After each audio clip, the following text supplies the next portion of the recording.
Today we're taking a look at, from Sagamore Spirit, their newest release, their Rum Cask Finished Rye whiskey. How is it? Let's find out today on the My Bourbon Journey Whiskey Review channel. Let's do this.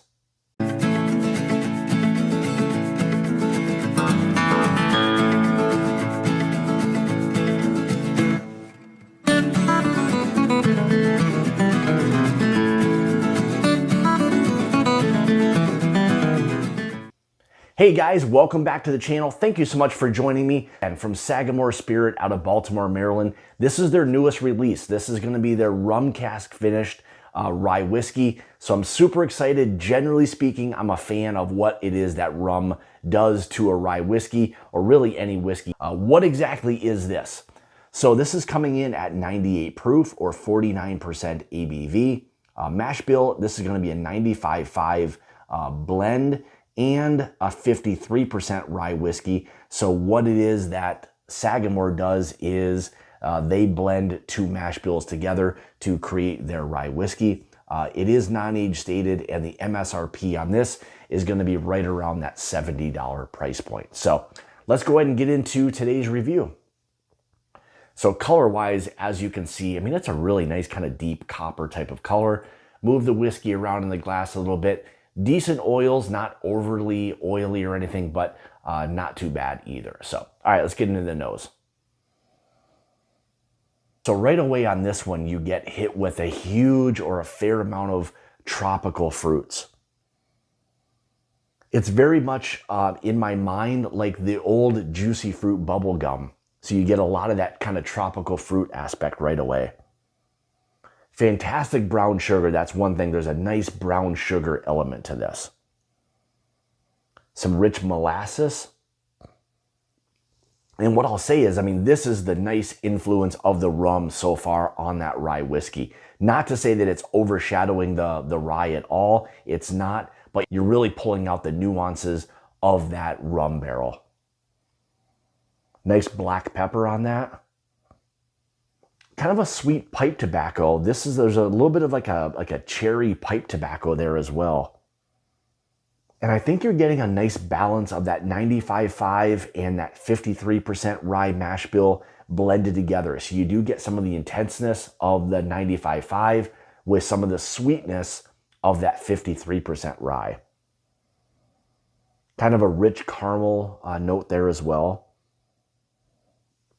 You do get some of that baking spice, so nothing is being lost in kind of the translation here. You do still continue to get the balance of the 95.5, that 53% rye, in addition to that rum cask. So really nice balance so far on the nose.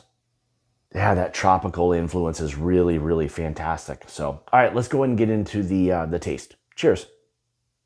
So one I'll say right away is nice mouthfeel, not overly oily, not a lot of heat or anything along those lines. Again, at 98 proof, you don't expect to be blown away. This is going to be one of those rum finished rye whiskeys that I think is going to be very approachable and relatively easy to drink. So it's been consistent with what it is that Sagamore kind of puts out, is their whiskeys are very drinkable. So it's always something that I think that they kind of focus on, is maintaining not only a great flavor profile, but very drinkable.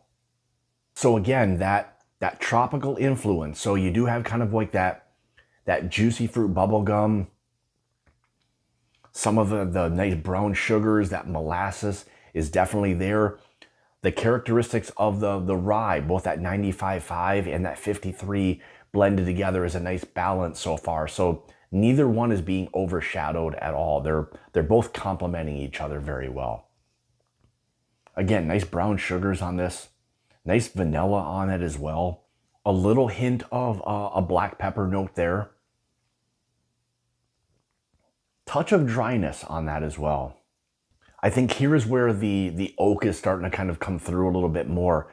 Wasn't getting it as much on the nose, but you're starting to pick up a little bit more of that oak influence, more on the palate than you were getting on the nose. Yeah, I mean, that rye spice really kind of begins to kind of linger. I think the The sweetness for me is kind of wanting to hit you early on, and then the rye portion, more influence of that 95.5 kind of on the back end, but you still are left with that lingering like light tropical fruit. The 95.5 for me kind of shows up a little bit more than the sweeter, more barely legal rye portion of it. A little more black pepper. Some of that kind of brown sugar, molasses is kind of still lingering. Maybe a slight baker's chocolate, so not overly sweet. You're getting hit with a little bit of that chocolate influence, but it's not a sweet chocolate by any means. But I think the balance of the two are working really well with each other. I mean, I already love Sagamore's base rye, where the blend of the 95.5 and the 53, and then you take that, finish that in these rum casks where you've got that nice kind of tropical fruit influence on it. I think they've done a really nice job with balancing these two out. Very drinkable. It coats the mouth really well. You've got these just different layers. So I think that's really nice with this, is that you don't have to like think a lot about this one. It's very right there, kind of in your face. It lets you know exactly what it is. Very drinkable, very enjoyable. And again, it's just very consistent with what it is that Sagamore has really been doing. Some of their finishes that they put on these rye whiskeys have been incredible. So I'm a huge fan of what it is that they've done, what they're doing, what it is they're working on. They're doing some really fantastic things. So if it's something that you're not overly familiar with and you can find this, I think it'll be very enjoyable to you. There's a nice balance to both of these, where there's just the influence of that rye and the tropical fruit from the rum casks is just a really nice balance. So there you have it, from Sagamore Spirit out of Baltimore, Maryland. This is their newest release, their Rum Cask Finished Rye Whiskey. Thank you guys so much for tuning into another one of my reviews. Greatly appreciate all of that. If you'd like to follow me, you can on Facebook, Instagram, Twitter, all of those places at My Bourbon Journey. If you'd like to help support the channel and become part of the Mash and Journey Whiskey Club, make sure you check the Patreon link in the description below. All the details there for that, for all our barrel picks and everything that we're doing there as well. So with that being said, it's about the journey and not the destination. Cheers.